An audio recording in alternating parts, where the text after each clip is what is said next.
Let me talk you through how to write and then sell a business book. A lot of CEOs want to do this. A lot of business leaders want to do this. A lot of agency owners want to do this. A lot of thought leaders want to do this. They want to write a book and they want to be able to sell it. It sounds simple, but the book publishing industry is not simple.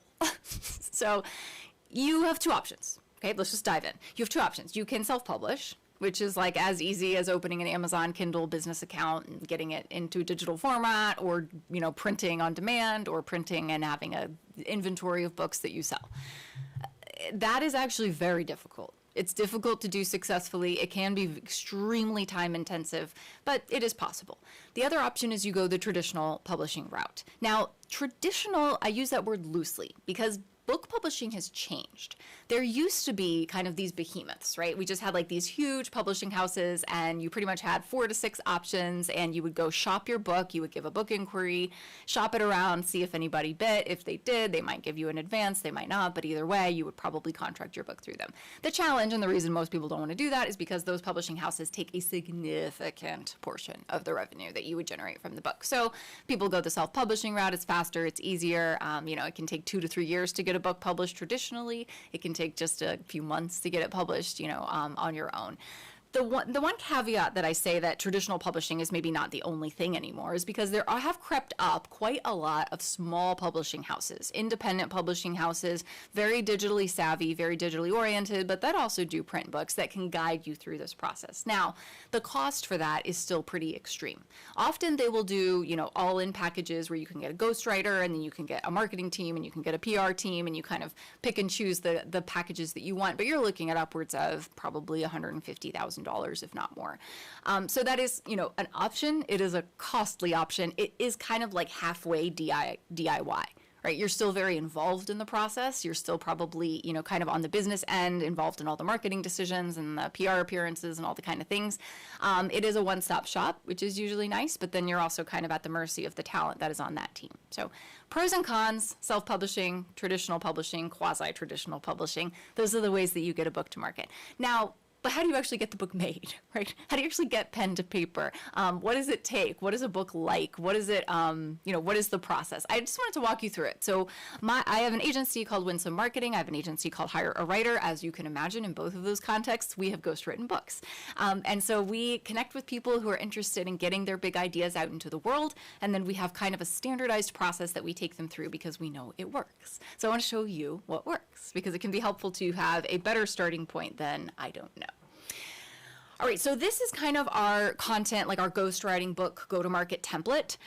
We have this templated out because it's a pretty standardized format to get a business book out into the market. So let me just give you some of the overarching elements of this. The average business book is probably about 50,000 words, and the average chapter length is typically 3,000 to 4,000 words, and like more of a traditional, like more academic kind of business book.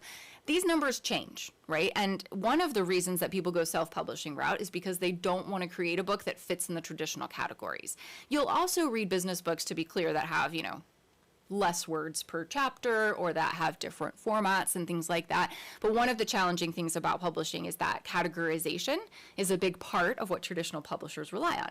Your book needs to fit in a certain kind of category so that it can be marketed as such, so that it can be shelved in bookstores as such, so that it can be put in that Amazon category. In order for it to fit that category, it kind of has to have these certain criteria applied to it. So that's why these kind of specifications exist. Doesn't mean you can't color outside the lines or choose something different, but that's kind of standard, okay? I think it's just helpful for people to know that.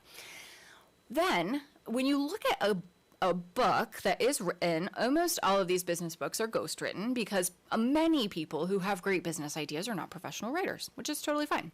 They offer their great ideas, the ghostwriter takes those ideas, writes them in the words of that individual, then they edit, and it's kind of a great collaborative experience. We have found a lot of success with that, and a good writer can do it pretty well.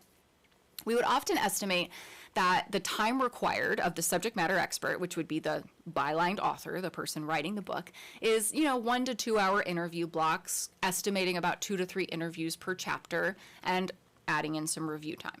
So it's going to take a minimum of 50 hours probably required by the author of the book. And as you can imagine, that has to happen over time. Very rarely does somebody just leave their job in order, for 3 months to write a book.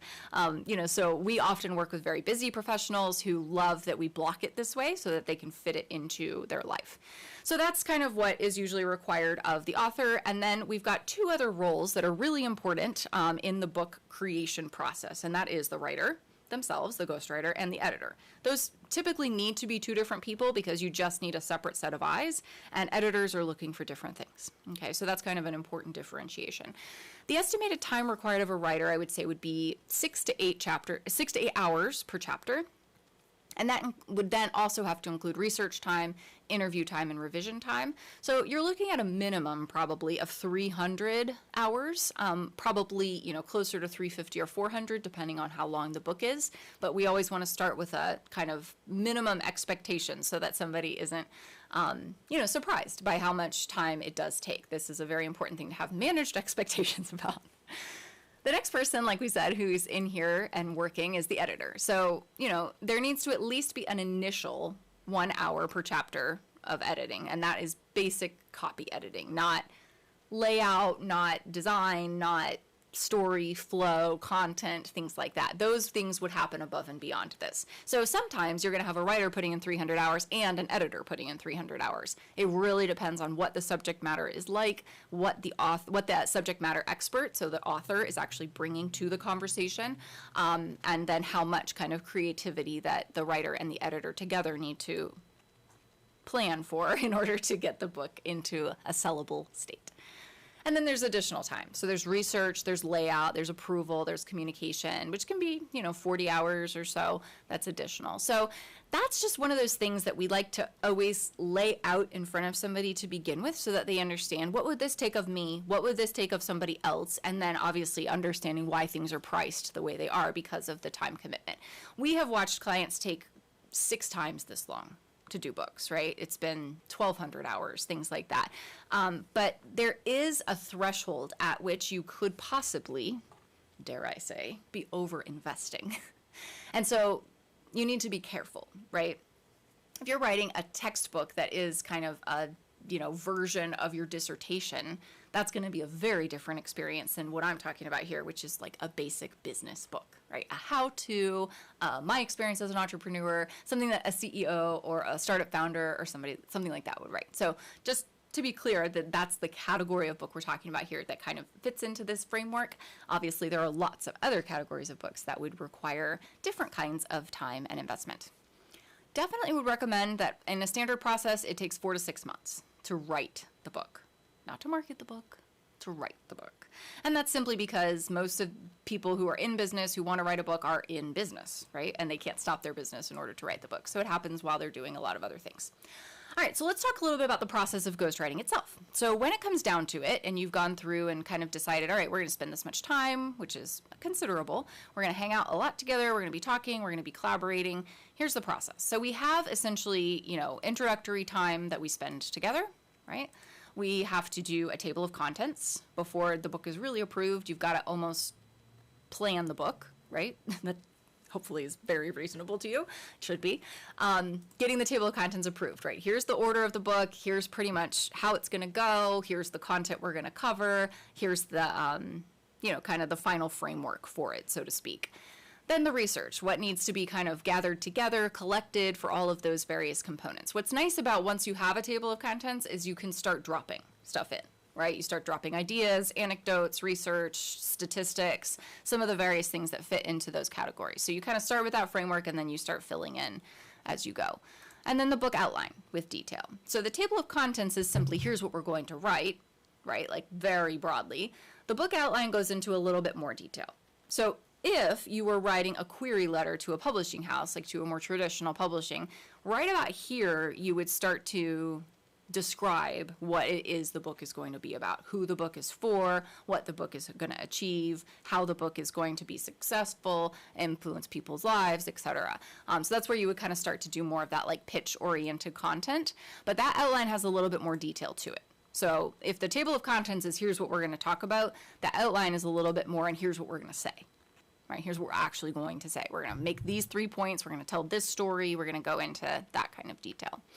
And all of that really should happen, in collaboration, there needs to be approval processes and all of that, but until you've made those decisions, spending a lot of time with a ghostwriter is probably a waste of money because ghostwriter's time is billable, right?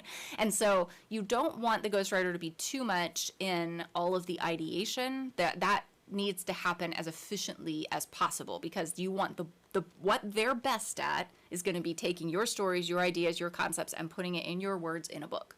And so you want to make sure that as much of their billable time as possible is spent doing that. And so making all of these kind of preliminary decisions kind of ensures that that's the case. So we've got an interview session schedule that we propose. All right, we're going to meet once a week for the next 10 weeks. We may want to meet 3 times a week. We're going to, whatever the case may be.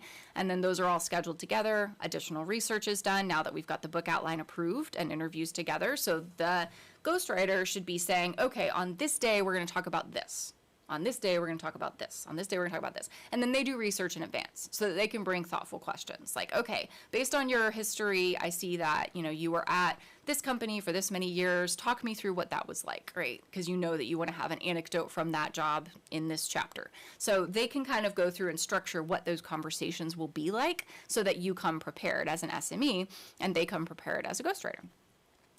And then it's interviews and copywriting. So that is, months, couple months, 3 months, however long it takes based on availability and schedules and all that kind of thing. It's very important that a book goes through fact checking. You may be like, oh, well, these are all my ideas, so I don't have to fact check anything. Just do it. Professional fact checkers can be kind of expensive, but I absolutely think that they're worth doing because the most frustrating thing in the world to do is try to edit a book after it's been published because it's extremely time consuming and just straight up annoying, frankly. So fact checker helps professional editing going into final. So, once the editing has gone back and forth and all around the mulberry bush, which it will for quite some time, like I said, sometimes that's as much time as the writing. Then you go into final content review, and then you go into pagination and layout. So how are things actually going to fit on the page? How are things going to be blocked, font, margins, blah, blah, blah, blah, blah, all that stuff. Goes into artwork. So starting with like cover design, starting with any iconography that's in the book, any data visualization, anything like that. And then a final design review. So you would actually get that. And then you go into the publication and marketing kickoff. So what I don't mean is it goes into publication. What I mean is it goes into like, okay, what's the publication plan? What's the publication timeline? And then what's the marketing timeline? I said the last thing you want to do, but the other last thing you want to do is to start marketing a book 2 weeks before it's published, right? Like you need months. You need months to build an audience, to build an email list, to wet people's whistle with the ideas, to get personal branding done, to get that author out in the marketplace, to get them visible at events and all of that kind of thing. The more in advance you can do all of that, the more successful it will be and the less you'll be having to really leg it as you approach publication date. So that's pretty much it. Sounds easy? Hopefully it doesn't sound too easy because it isn't. And then let me just kind of show you this really quick. So this is what we put together for a book launch strategy. So there's always kind of, processes of getting early reviewers, getting into the hands of people, getting pre-orders, pre-release gifting, release date plans, parties, things like that. And there's pretty much kind of 3 phases, right? So you've got the teaser phase where and that can happen a year in advance, 2 years in advance, however long. And then you have pre-sales where the goal is actually purchases, right? So in the teaser phase, you're just trying to get people interested, get email addresses, whatever. In pre-sales, you're actually trying to get people to give you money and get purchases in place, which is good because those are usually leading indicators of book sales. And then the launch. So in the launch, you're actually interested obviously in sales as well. And then in having that be like a really big uptick in revenue immediately. There's also a lot of ratings that go into, ratings processes that go into books on various platforms. You want to make sure that's obviously always part of things. So I like to do countdown sequences where you've got a sense of, first we're talking to our core audience, then we're pulling in a secondary audience, and then we're pulling in a tertiary audience. We have the press involved, and here's how, right? And here's how. So that's the important part. The here's how. So that's where I have this laid out, which is essentially a book marketing strategy that pulls in the 4 major categories of marketing any book. Any book, you're going to market it through personal branding of the author, press, print, and events. And these are just random. But so you're going to do outreach, in all of these areas. You're going to try to get visibility in all of these areas. You're going to have primary goals. You're going to have secondary goals. And you're going to make sure that you're making a reasonable investment so that you can gain a return on that investment. Sound good? Hopefully that was helpful. I feel like nobody just presents like, everybody's like, I want to write a book. Oh, okay. And then they can Google it and you can see a bunch of different articles that tell you a bunch of different random facts and elements of this. I wanted to like synthesize like, okay, here's how you actually do it. Here's how you get a ghostwriter. Here's the process. Here's how long it takes. Here's the steps. And hopefully that was helpful for clarity. If you're interested in writing a book, or if you're interested in being a ghostwriter, you can always, comment below. I'm interested to give you advice or ideas or anything like that. If you want this template, feel free to comment. I'm happy to share it with you. You can use it for free. I'm not territorial about any of our assets because we are ultimately here to help. Subscribe to my channel if you want more kind of guidance like this, intel, behind the curtain insight into the world of marketing. I am happy to provide it.